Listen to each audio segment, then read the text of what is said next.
All right, welcome everyone. It's going to be an exciting Overwatch match. It's going to be MTU versus, and I've seemed to always get this wrong, so I'm going to have you do it, Jen. Campbellsville University. Thank you very much. So I'm Travis, or Coach Isbell. This is... I'm Genevieve, or Helix Nebula. And so really we got some exciting Overwatch for you. MTU did win the coin toss, so they get to pick the first map, yes, which is most likely going to be Antarctica, which is a really exciting map because I love kind of like the multi entry points into that central point. Yeah, there's a lot of different routes they can take. I know our team tends to favor rush comps too. That's a very rush heavy map set there. So from the MTU side, you will see, at least I know, a very brawl-centered style of play. Yep. You'll see the Ramattra come out. Oh yeah, right? It's definitely in this last patch update too. Ram is here to stay for now. And I've heard there's actually, and you can maybe speak to this more because you know more about Overwatch than I do. At least I think so. But I heard D.Va got a lot of nerfs. Yeah, D.Va did not do well in the latest patch. I think D.Va went from meta to being basically dead. It wasn't much changes, but with the armor health change, just decreasing armor health for any tank is a really big deal. Sure. So that's really all they did, but it was enough to just kind of take her out of the meta for now. Now it looks like they did scale up her base health, but that essentially that armor mitigation really helps out when it comes to kind of like the style that we like to play, which is more brawl centric. Yep. Yeah, definitely the armor there is a big deal for tanks. So. Yep. And so we got, on the MTU side, we have Lucas Cheesebread, right, who's top 500. We have Daniel Burns, Jolo, who's also top 500. We have Jacob, or JRB, who's also top 500. And then we have our last DPS playing today, which is Isaac. He's Masters 3, but still very respectable. Oh, 100%. Yeah, they all know what they're doing. They've played most of them together since last year. I believe Savage for the Win or Chris there is the only newcomer to the team. So they play together really cohesively. On the Campbellsville side, though, we'll see starting True Cody, Dr. Buns, Phantom, Anubis, and Chef Zuck. So I would say that they're a low diamond team average. So it's going to be interesting to see how they compare to essentially the rake advantage that's on the side of MTU, right? Usually I don't like to say rank means a high deal at the higher levels, but such a rank disparity is obviously going to be very prevalent in the way they play. Yep. Yeah, Michigan Tech is feeling confident about this match, but they'll definitely still have to prove themselves here, especially in the first match of the season. So I like to see the team comp. We got May, Ramatra, Brig, and I think it's Nebula is the new character they just released. Juno. Oh. Yep. Yeah, new healing, new support character, I should say. They work kind of similar to Ana. She's an interesting character, got like a double jump feature too. It's really cool. Yeah, definitely meta. I think Brig Juno has kind of been decided for most of what MTU at least will be playing today. And from what I understand about Juno's comp is that she kind of fills the role that Lucio did.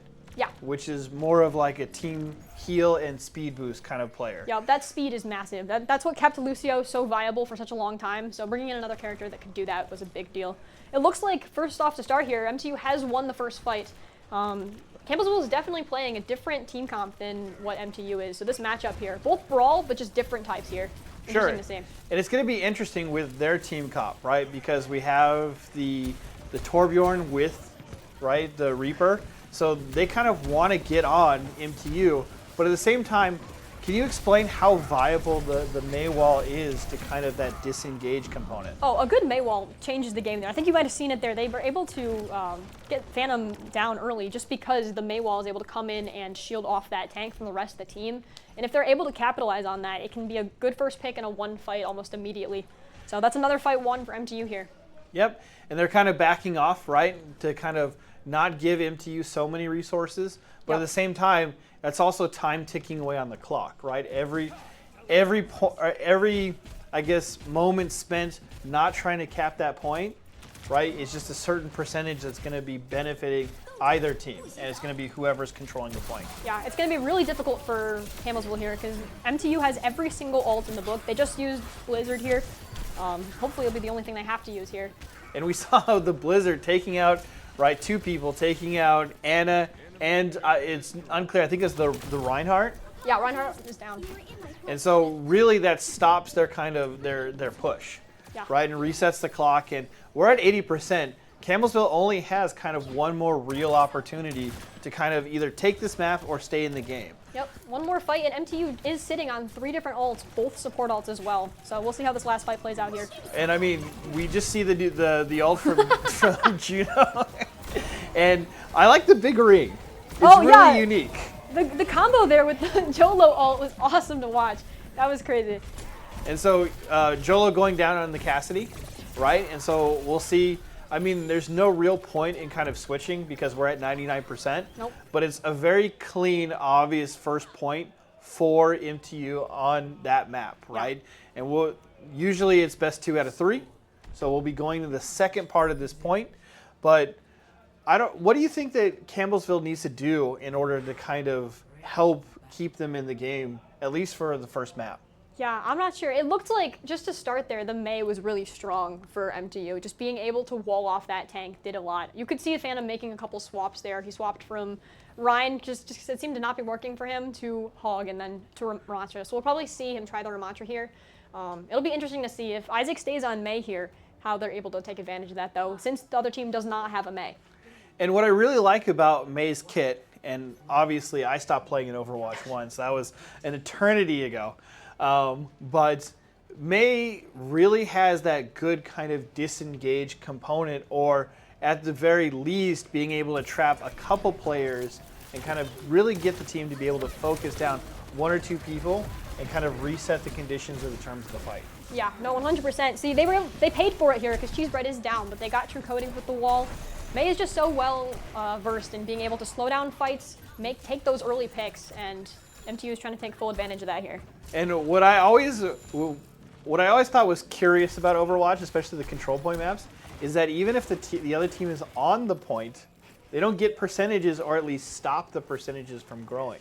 Yeah. So if there's a fight on point, the percentage keeps going in the favor of whoever's capped the point. Yep. Where like other games, you've seen it where kind of like it might stop or pause play until there's a real decider of the fight. Yeah, there's a lot of work here on, it's also called King of the Hill, just because everybody has to be off the point for that team that has it, for the other team to take it.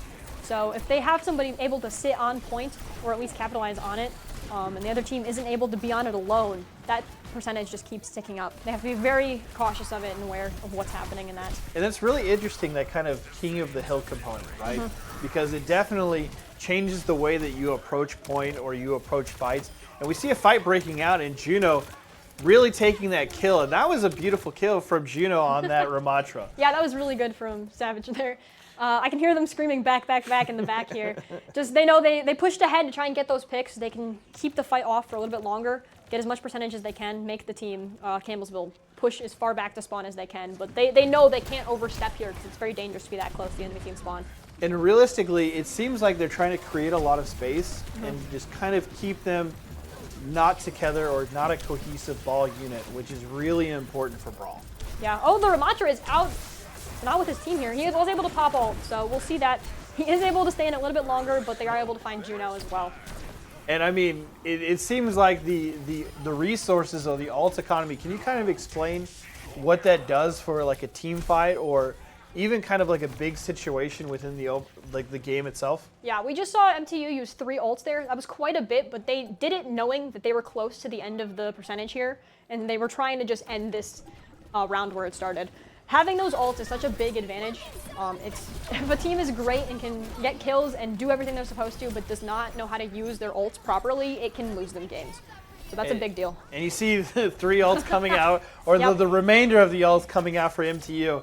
And then, right, Michigan Tech wins map 1. Yes. And so Campbellsville is going to be able to choose map 2. Yep. And it's really exciting to see kind of the different and Savage, new player, right? Getting on Juno, getting the play of the game. Beautiful kill right here onto Junkrat, and then the follow-up. Yeah, this is the Cassidy play here, where he was able to push Jolo into the air. So the assists with that, plus the extra kills here, very solid. And you just see like really good play. They look like a really good like structured team that wants to be here, wants to compete at the highest level, and you're really seeing that kind of play out on the map. Yeah, that cohesion is a big deal, especially in a game as team-based as Overwatch. So they're going to take a 5-minute break, and mainly, players use that time to talk to each other, to kind of, come up with new strategies. Campbellsville does get to choose the next map. Yep. So real quickly, right? Let's talk about our sponsors. I mean, the people who make this, the magic of this studio happen. Yeah. Well, are you a tech student? Do you need to be close to campus? We have places for that. Find the perfect location. Live where you want to live. HoughtonForRent.com. Great option. I know a lot of my friends have used that site to find where they're going to live in the future, especially now is the time to look. So. And I remember moving up here not too long ago and trying to look for an apartment. It was really difficult. Yeah.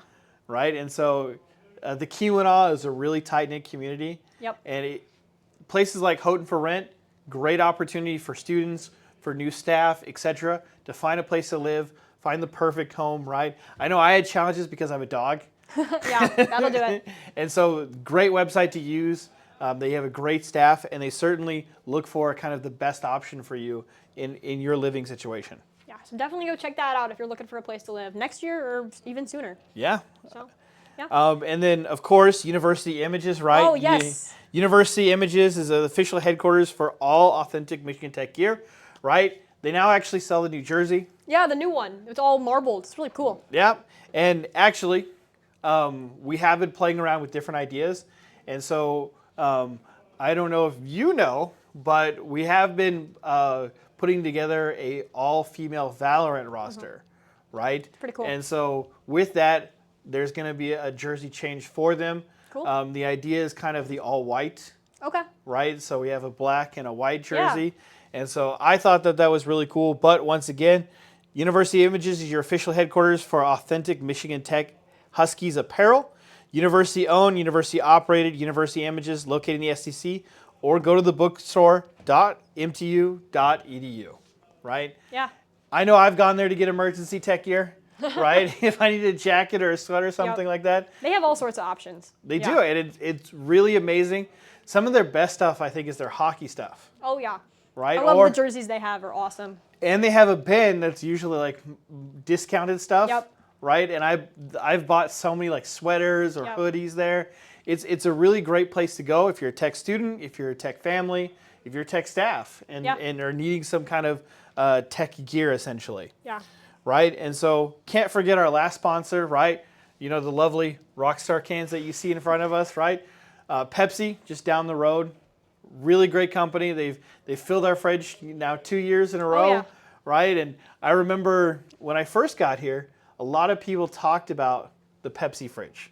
Yep. When are we going to get a Pepsi fridge? So you kind of want to explain the story behind that? I don't know it too well, but yeah, there's always been that fridge that they wanted. They wanted the Pepsi fridge. I know in the past we've had different partnerships with them, so getting that to be a Pepsi sponsorship has been a big deal. Yeah, and students who loved it, they always come up here and be like, hey, can I get something from the fridge? Yeah, right? It's not that portion of it, yep. Right, because we stock it with Rockstar, we stock it with Celsius, Gatorade, etc. And they love it because, you know, when you're competing at the high level that they do, right, you know, and being a student, you're busy, right? So you need, you know, to stay hydrated, you know, get food in your belly, etc. So it's really helpful to them and their student experience for sure. And so I think we're still waiting. Yeah, we do know though, we will be going to a hybrid map and it looks like Campbellsville has picked Hollywood. So, ooh, that's an interesting, I haven't seen a lot of that'll Hollywood. Be interesting. Especially, I know Dive seems to still be a little relevant because Winston is still decent right now. Yep. I know I have talked to a couple of the players. Some of them have said they're a little nervous for how their dive is going to go. So we'll see what they play here and if they're going to try it or if they're just going to stick to the rush. And see, with hybrid, I've mostly seen Nubati or Kings Row. Yeah, Kings Row is such a popular map, especially at this school. I know we always scrim Kings Row. It's what they love to do. So. And so Hollywood's going to be interesting. I do understand that dive is very popular, right? But we did see a strong kind of brawl comp. So, right, if it's not broke, right, there's no need to fix it. Yeah, it just, the thing is, a good dive, though, can break a brawl comp. So you kind of have to know how to match it if they're able to play it and play it well. It's a whole different ballpark. And as far as I understand, that also plays into the economy of things, right? And so what's great about Overwatch is when you start the match, you're not kind of locked into one character. Yeah. You can kind of alternate. So if something's not working or you need to make adjustments like we saw in the previous map, we can make kind of that flip-flop and change maybe from brawl to dive, right, or dive to brawl, etc. Yeah, exactly. I wouldn't be surprised if we see a whole comp swap here. If they come out with the brawl or the dive, and then just depending on how it's working, swap the entire comp to match that new setup. And we do have, right after the I guess the cart switch, we have that long row. Yes. So I wouldn't be surprised to see like a Widow come out or an Ashe. Yeah, it could be nice to see some sniper characters here. That high ground is very popular. But again, it'll depend on the dive. We've talked about it. Oh, we see the comps come out here. Yeah. So we do see you coming out with the dive comp, but we've stayed on the brawl comp. Yeah. This is, I kind of expected to see this, but we'll see if MTU is able to, they're on defense. So this is a good spot to just hold with the brawl comp there. The Campbellsville has to come to them. They have to take the point from them. So if they're just able to bunker down on that point, stay together, back up where they need to, and just go in with a brawl setup, they're able to hold it. That is very doable here, but we'll see. Can you kind of explain the advantages of brawl and dive, at least in the context of this map? I mean, I'm curious. Why would, say, dive be favorable into brawl? Yep. Dive can be favorable just because of the poke, basically, techniques that it uses. So just poking in and out. Dive just means that the characters are able to dive in really quickly and get right back out, depending on if they're able to get picks, what they're able to do. They're able to attack all at once and kind of jump in. Versus the brawl comp, they're running in, guns a-blazing. They got one shot to make it work. But as they see here, Isaac's able to get a couple picks. They have stronger characters here that can, do that. And so from what I understand, though, is that really the defensive team, what it looks like is, so like the attacking team, their spawn's really close. Yes. Yep. And then the defensive team, it seems like we saw them come from a very far location. So it seems to me it really favors kind of attackers, at least at this early point before it transitions to kind of the escort part of the map. Yeah, I'm not a fan of Hollywood for that reason. It feels very close, just being able to basically see their spawn from the first choke point. But yeah, that's a big hybrid game mechanic, is just having a really close attacker spawn. So if they win a fight, there's a good chance they can just take point right away.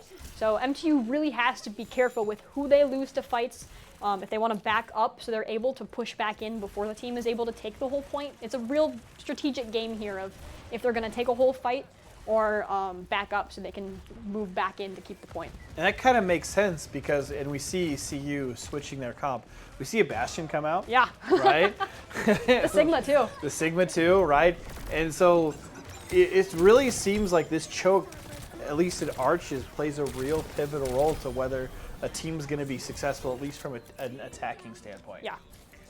The defense for MTU is holding on really strong here. I just think them staying on the Ramacha here is just the perfect move. He's just so strong right now, and with the MTU just having a real specialty in Brawl, it's just a good move. Isaac here, waiting to put that wall up so he can probably get the Sigma walled off, and so they can come collapse on him really quickly. And for those of you at home, right? Oh, the Blizzard! We see the Blizzard come out, and that's kind of what they were waiting to do. And so I think, and correct me if I'm wrong, but it seems like Blizzard's the only thing that can freeze in Overwatch 2.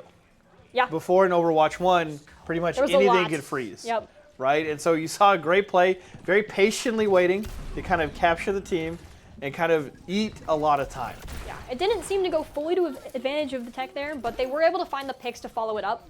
So they're still holding on to the majority of their ults. Now granted, Campbellsville has both their support ults here. I'm worried they might use a bunch at once here and not get the advantage they're looking for. Juno is already down for Campbellsville here, so the best bet is probably just to back off. Yeah, and I mean, they do have the advantage of a really close spawn. We could see it right there. Yep.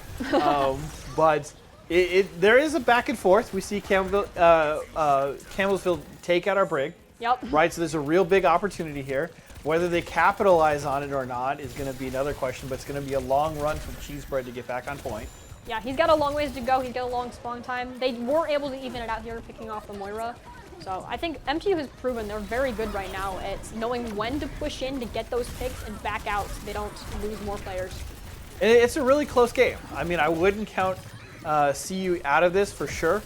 I think if they get one or two good solid picks, they could easily get some extra time, flip to the escort part of the map, and really kind of, give MTU a run for their money. So it does seem a little bit one-sided, but they're not down and out by any stretch of the imagination. All it takes is one fight on Hybrid to put them back in it.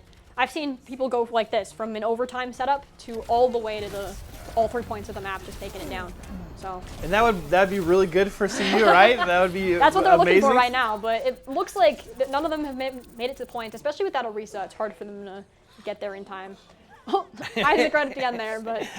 And I do love that part of Overwatch where it's like that slows it down, and you get like that one pick to make you feel a little bit better about your performance. Yeah.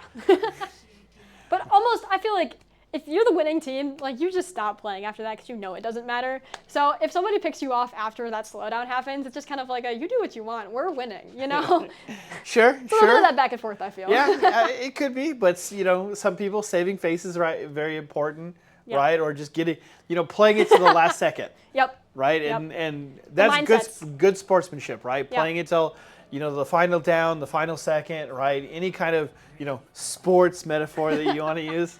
Yeah. But we've seen a very strong defense from MTU. MTU winning, right, map 1. And so now CU's on defense, and really they've got to kind of hold it down for quite a bit. Yeah. Or it's just kind of over and we're on to map 3. Yeah, all the MTU needs here, I think, is one tick, as they'll say, so 1/3 of the point time. I believe that's still how it works, if nothing's changed more recently. You never know. No, right? yeah. Video games change all the time. They change all the time. But assuming that's how it works, they just need 1/3 of the percentage needed to cap the point to win this map, which makes sense. I mean, we saw Campbellsville not being able to take it. So if MTU is even able to touch it, for even a full tick, they will win this map. Yep, and so they have 4 minutes to do it. Yep. Right, so a whole lot of time. They have spawn advantage, right? So there's a lot of favorable components to help MTU really walk away from this and certainly make, map 2 kind of go in their favor. Yeah. We will see Campbellsville match the Lamatra here, which is probably in their best interest. It is interesting to see the Hanzo here. I think he got buffed in the last patch, so it's cool to see the mix of Hanzo and Junkrat here. And Hanzo, since Overwatch 1, has yeah. changed a lot, right? I remember when he used to have bouncing arrows. that could Yeah. just, just kill everybody. I remember back when there was so much hate for Hanzo. Like the first couple seasons, if you picked Hanzo, everybody hated you. Well, I remember way back into the Moth meta, Oh, right, where it yo. was who res the latest. Yep. And so Mercy's mains would hide. So we see a great fight coming out of the point. A lot of abilities. I have no idea what they're called, but it looks great on the screen.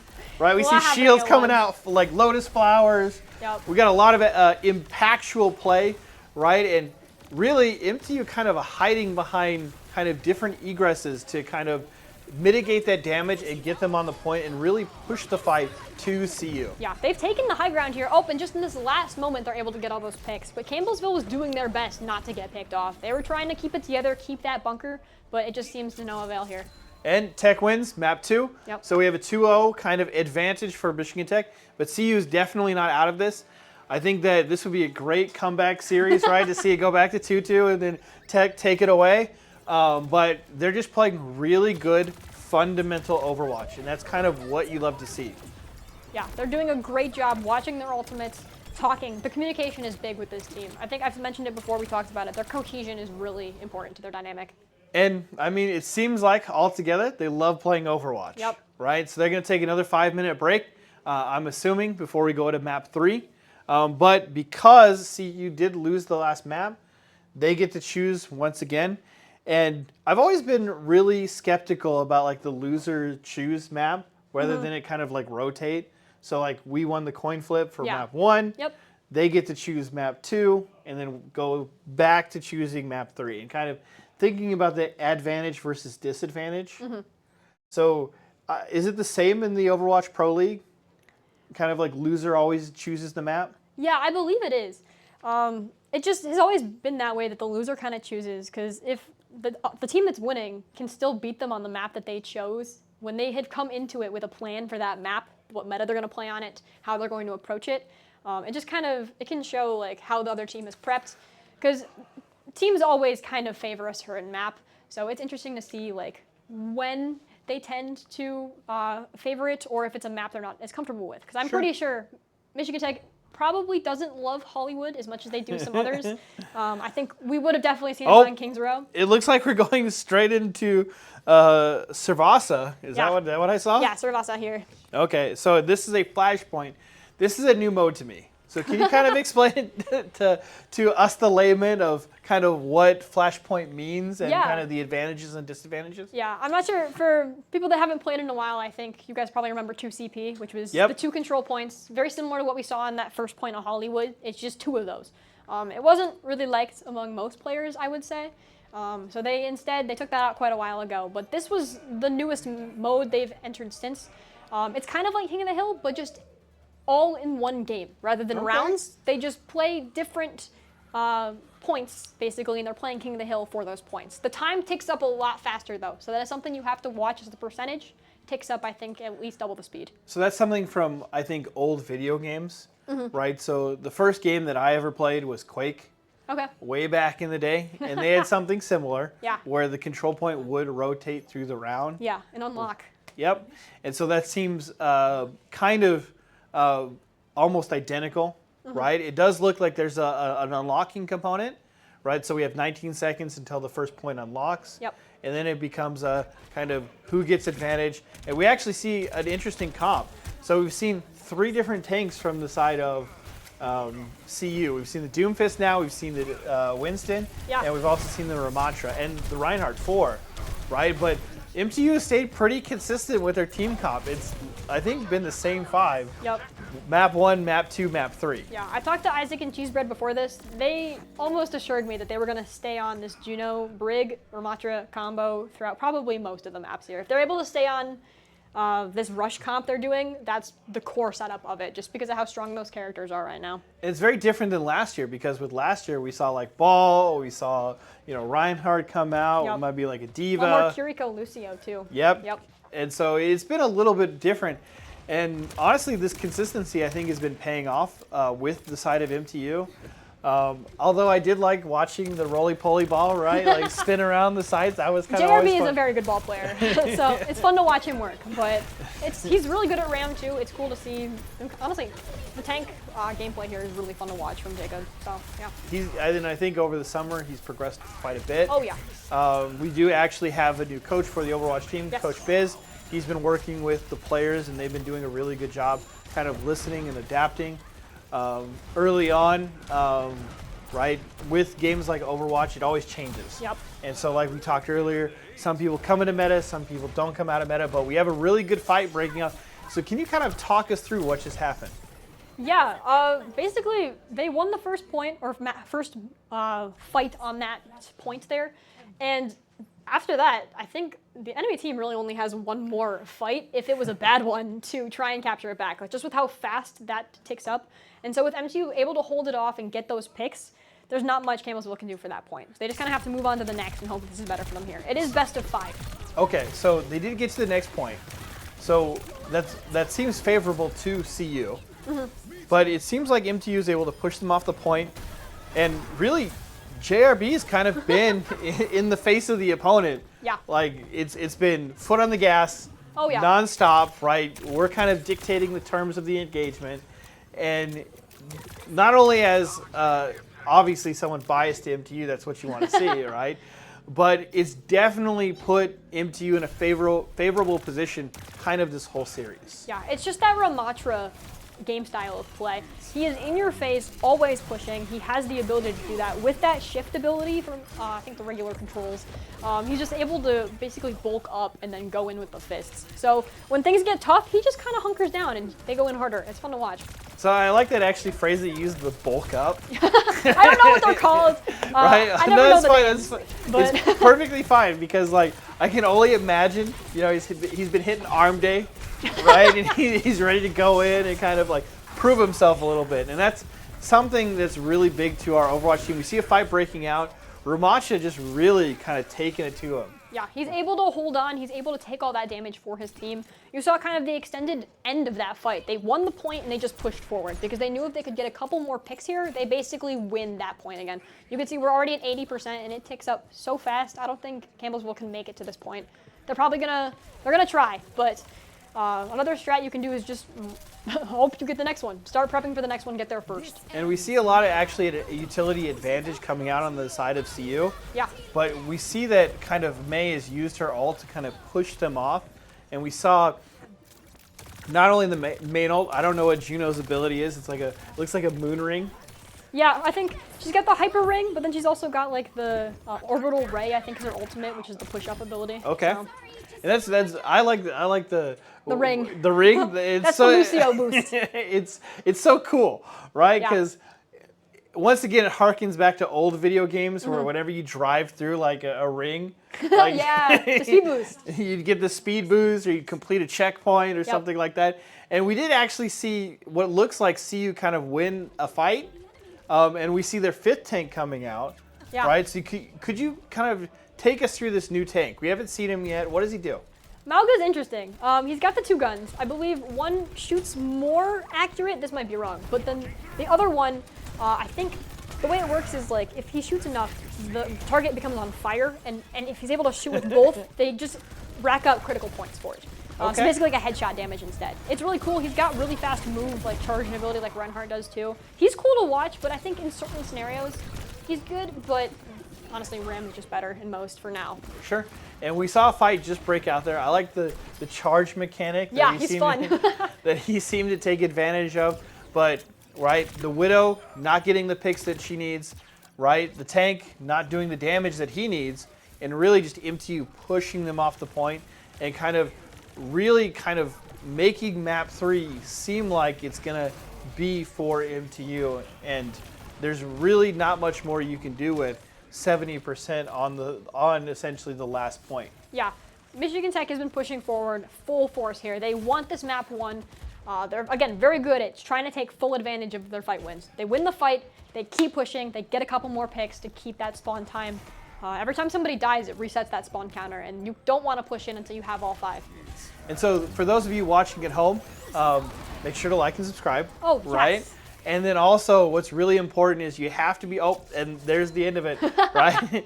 But Michigan Tech wins. Great Blizzard by Isaac. And Isaac has really been pivotal in this series. But for those of you at home, if you want to interact with us here in the studio, right, sign into your YouTube account. Yeah, join our chat. Join our chat. We would love to kind of get some feedback from the audience. It's very important to us, especially for what we do, because we're all about that student experience and engaging with the players, with the families, etc. But we're going to go to a short little break, and then we got something special for you guys in just a little bit.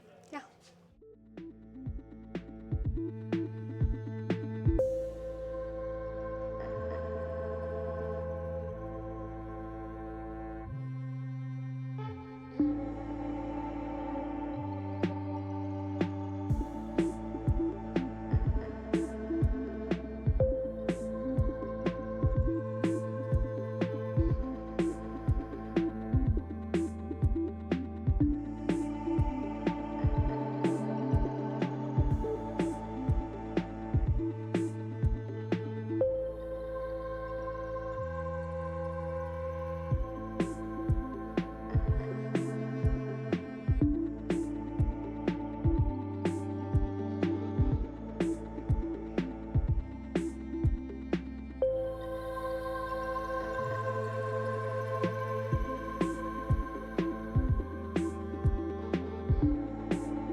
So we're back here with Isaac.